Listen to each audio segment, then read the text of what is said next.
Hello friends, welcome to class में आज का हमारा टॉपिक है कक्षा 10 का पार्ट 7 परमाणु सिद्धांत, तत्वों का आवर्ती वर्गीकरण और गुणधर्म। तो सबसे पहले हम देखेंगे परमाणु सिद्धांत क्या है। तो देखिए, पदार्थ के सबसे सूक्ष्म स्वरूप के बारे में सर्वप्रथम भारतीय एक दार्शनिक थे महर्षि कणाद। इन्होंने सबसे पहले परमाणु के बारे में बताया था।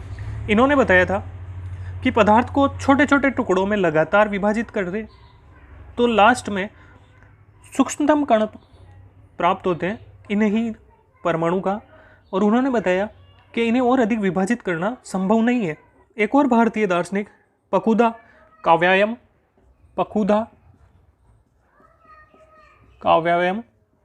इन्होंने बताया कि पदार्थों के भिन्न भिन्न रूप इन कणों के संयुक्त होने से प्राप्त होते हैं। सर्वप्रथम डेमोक्रिट्स और ल्यूसिपस नामक ग्रीक दार्शनिक ने सबसे पहले बताया कि सूक्ष्मतम अविभाज्य कणों को एटम कहते हैं।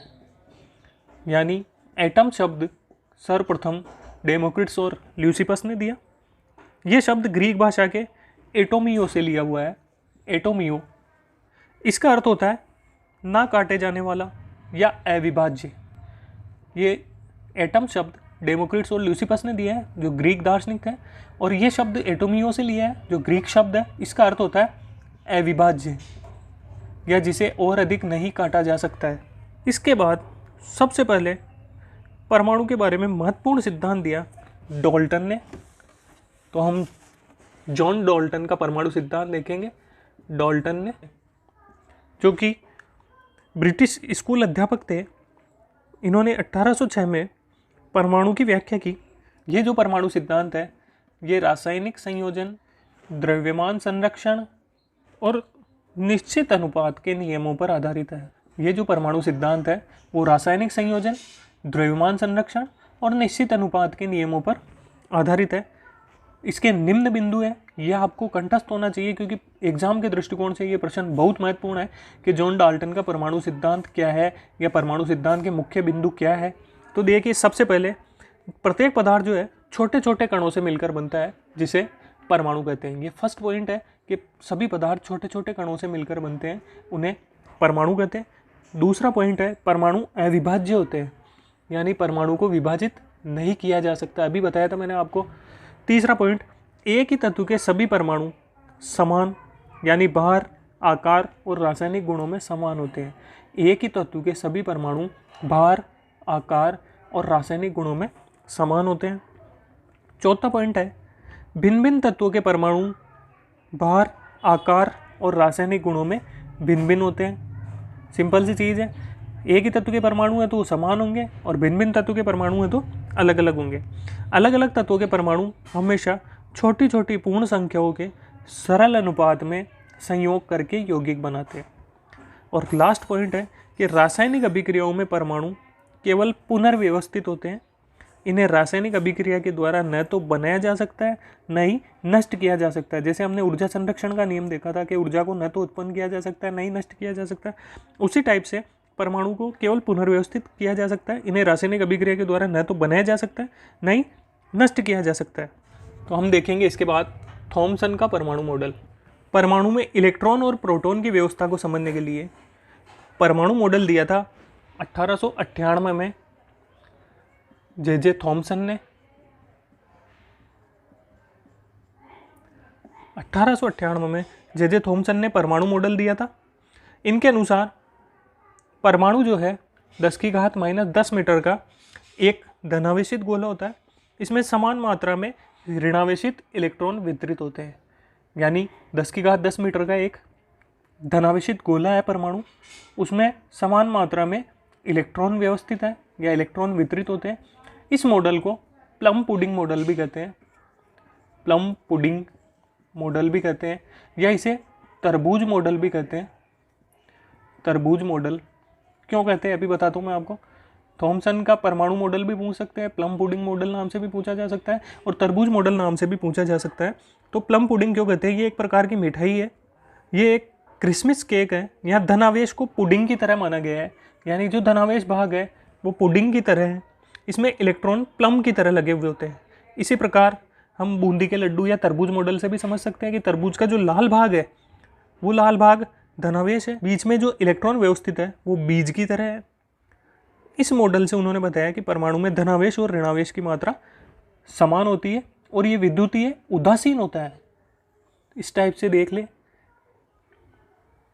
ये इलेक्ट्रॉन समान मात्रा में वितरित होते हैं। ये इस टाइप से उन्होंने बताया कि जैसे तरबूज है तो बाहरी जो लाल भाग है पूरा वो धनावेश की तरह है और बीच में जो बीज धसे हुए हैं वो इलेक्ट्रॉन की तरह है। उन्होंने ये बताया कि परमाणु उदासीन है, लेकिन ये मॉडल रदरफोर्ड के स्वर्णपत्र प्रयोग को नहीं समझा सका, इसलिए इस मॉडल को कैंसिल कर दिया गया। इसके बाद हम देखते हैं रदरफोर्ड का स्वर्णपत्र प्रयोग।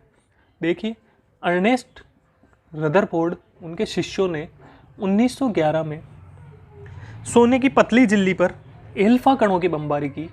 अब एल्फा कण जो है वो हीलियम के नाभिक होते हैं। इन्हें इस प्रकार से प्रदर्शित किया जाता है, हीलियम के नाभिक एल्फा कण कहलाते हैं। ये क्वेश्चन कई बार एग्जाम में पूछा गया है कि एल्फा कण क्या है। तो हीलियम के जो नाभिक है इसका परमाणु क्रमांक 2 और परमाणु भार 4 होता है, तो इसे इस तरह से प्रदर्शित किया जाता है। तो एल्फा कणों की बमबारी की उन्होंने 10⁻⁷ मीटर वाली सोने की पतली झिल्ली पर एल्फा कणों की बमबारी की। इस झिल्ली के चारों तरफ उन्होंने जिंक सल्फाइड से लेपित, zinc sulphide ZnS, zinc sulphide से लेपित वृत्ताकार पर्दा रखा, जिससे बमबारी के बाद जो एल्फा कण पर्दे से टकराते हैं तो फ्लैश उत्पन्न करता है। या फ्लैश उत्पन्न होगा तो इससे एल्फा कणों की दिशा ज्ञात कर सकते हैं। तो एल्फा कणों की दिशा ज्ञात करने के लिए उन्होंने पीछे जिंक सल्फाइड से लेपित पर्दा लगाया। तो देखिए, उन्होंने जो प्रयोग किया उसके क्या क्या प्रेक्षण थे और उससे क्या निष्कर्ष निकला। देखिए, उन्होंने जब एल्फा कणों की बमबारी की तो क्या क्या निष्कर्ष निकले। अधिकांश जो एल्फा कण थे वो सोने की झिल्ली से बिना विक्षेपित हुए सीधे निकल गए। ये इस टाइप के एल्फा कण जो बिना विक्षेपित हुए सीधे निकल गए। बहुत कम एल्फा कण जो थे कुछ अंश कोण से विचलित हो गए, लेकिन 20,000 एल्फा कणों में से एक एल्फा कण का विक्षेपण 180 डिग्री पर हुआ, यानी ये इससे टकराकर और वापस उसी मार्ग पर लौट गया। रदरफोर्ड के शब्दों में उन्होंने ये बताया कि ये परिणाम उतना ही अविश्वसनीय था जैसे अगर एक 14 इंच के तोप के गोले को टिश्यू पेपर के टुकड़े पे मारे और लौटकर वो वापस आपको ही चोट पहुंचा दे। ये रदरफोर्ड के कथन थे। तो इन प्रेक्षणों के आधार पर उन्होंने ये निष्कर्ष निकाले, यानी अधिकतर एल्फा कण तो बिना विचलित हुए सीधे निकल गए, कुछ एल्फा कण कुछ अंश पर विक्षेपित हो गए, लेकिन 20,000 में से एक एल्फा कण था जो नाभिक से टकराकर वापस लौटा। और उन्होंने बताया कि जैसे किसी तोप से निकला हुआ गोला किसी सूक्ष्म चीज़ से टकराकर वापस लौटा हो और उसने चलाने वाले को ही घायल कर दिया। देखिए, इसके निष्कर्ष क्या है कि परमाणु का अधिकांश भाग खोखला होता है और आवेशहीन होता है। परमाणु का जो अधिकांश भाग है वो खोखला होता है और आवेशहीन होता है, इसलिए अधिकांश एल्फा कण सीधे निकल गए। कुछ एल्फा कण विक्षेपित हुए। इससे ये पता पड़ता है कि उन पर प्रबल प्रतिकर्षण बल लगता है, जिससे धनावेश परमाणु के अंदर एक जगह केंद्रित होना चाहिए और परमाणु का धनावेश का आयतन उसके कुल आयतन की तुलना में बहुत कम होता है। इस धनावेशित आयतन को नाभिक कहा। तो रदरफोर्ड ने नाभिक की खोज की थी। ये बहुत इंपॉर्टेंट चीज़ है, कई बार एग्जाम में पूछा गया है कि नाभिक की खोज किसने की। तो रदरफोर्ड ने नाभिक की खोज की और उन्होंने बताया परमाणु का व्यास लगभग 10⁻10 मीटर होता है। परमाणु का व्यास 10⁻10 मीटर होता है और नाभिक का जो व्यास है वो 10⁻15 मीटर होता है। इन निष्कर्ष के आधार पर रदरफोर्ड ने ये मॉडल प्रस्तुत किया। तो उन्होंने बताया सीधे सिंपल वे में मैं बताऊँ आपको कि परमाणु का संपूर्ण जो धनावेश है वो उसके केंद्र में यानी नाभिक में केंद्रित होता है और अधिकांश भाग रिक्त होता है।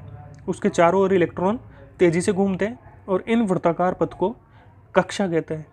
यानी उन्होंने बताया कि जैसे ये कोई परमाणु है, इसका जो धनावेश है वो सेंटर में केंद्रित होता है और इलेक्ट्रॉन इसके चारों ओर एक निश्चित पथ में, वृत्ताकार पथ में चक्कर लगाते हैं। इन पथों को उसने कक्षा कहा और परमाणु विद्युत उदासीन होता है। इस कारण निश्चित रूप से परमाणु में जितने इलेक्ट्रॉन होंगे उतनी संख्या में नाभिक में प्रोटॉन होते हैं। परमाणु विद्युत उदासीन होता है, जितनी संख्या में इसमें इलेक्ट्रॉन होते हैं उतनी संख्या में नाभिक में प्रोटॉन होंगे। ये रदरफोर्ड का परमाणु मॉडल है। इस मॉडल के अनुसार परमाणु की संरचना की व्याख्या तो की जा सकी, लेकिन इस मॉडल की कुछ कमियां हैं। सबसे पहली कमी है कि परमाणु के स्थायित्व को नहीं बता सका कि परमाणु स्थायी है या अस्थायी है। परमाणु के स्थायित्व की व्याख्या नहीं कर सका। और दूसरा है ये परमाणु की इलेक्ट्रॉन संरचना को नहीं बता सका।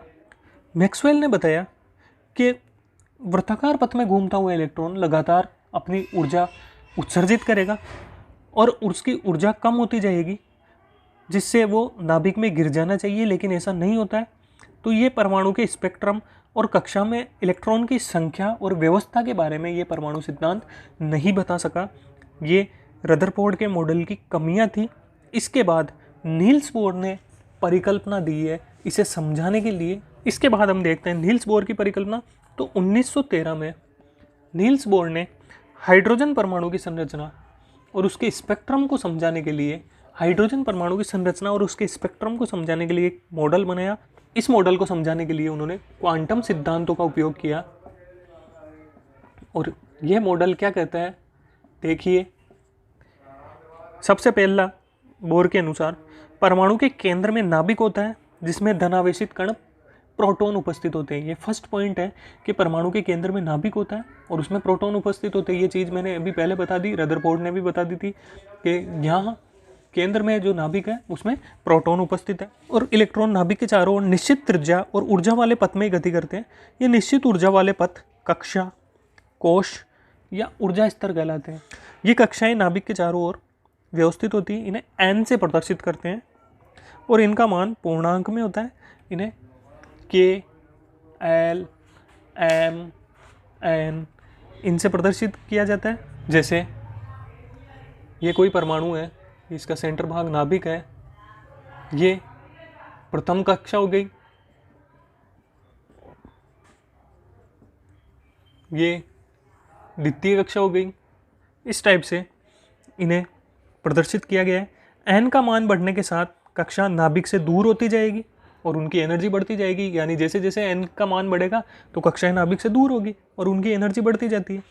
एन बराबर 1 है तो कक्षा के होगी, ये वाली जो सबसे क्लोज है, इसकी ऊर्जा सबसे कम होगी।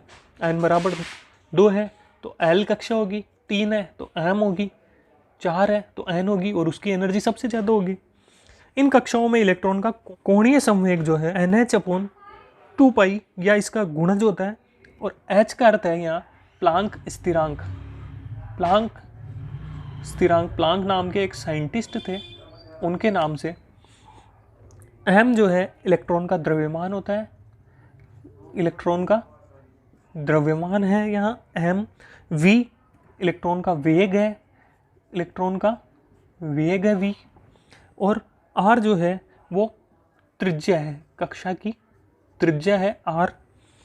तो इलेक्ट्रॉन उन्हीं कक्षाओं में गति करेगा जिनके कोणीय संवेग का मान NH/2π या उसके बराबर हो।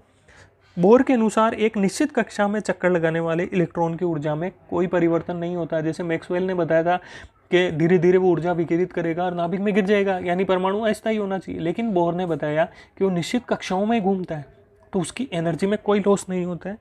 इलेक्ट्रॉन जब परमाणु के बाहर से ऊर्जा का अवशोषण करता है तो उत्तेजित होकर उच्च ऊर्जा में चल जाएगा। यानी अगर किसी बच्चे में कॉन्फिडेंस है तो अगली कक्षा में पास होकर अगली कक्षा में जंप कर जाएगा। जब इलेक्ट्रॉन परमाणु के बाहर से ऊर्जा अवशोषित करता है तो उत्तेजित होकर उच्च ऊर्जा स्तर में जाता है। और अगर ऊर्जा उत्सर्जित करेगा, इलेक्ट्रॉन ऊर्जा का अवशोषण करेगा या उत्सर्जन करेगा, इससे रैखिक स्पेक्ट्रम बनता है। लेकिन इस मॉडल की भी कुछ कमियां हैं। रदरफोर्ड के मॉडल की क्या कमियां हैं कि फर्स्ट कमी है इसकी कि अधिक इलेक्ट्रॉन वाले परमाणु मॉडल को नहीं समझा सकता है और रैखिक स्पेक्ट्रम एक से अधिक लाइनों में बटा होता है, जिससे बोर मॉडल से ये स्पष्ट नहीं हो सकता है।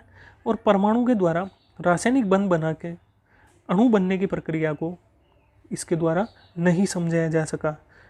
तो ये कुछ कमियां थी बोर मॉडल की। इसके बाद हम इसी चैप्टर को कंटिन्यू रखेंगे और हम देखेंगे वर्गीकरण की आवश्यकता और जो प्रमुख तत्व है उनके बारे में आवर्त सारणी। ये हम अगली क्लास में देखेंगे।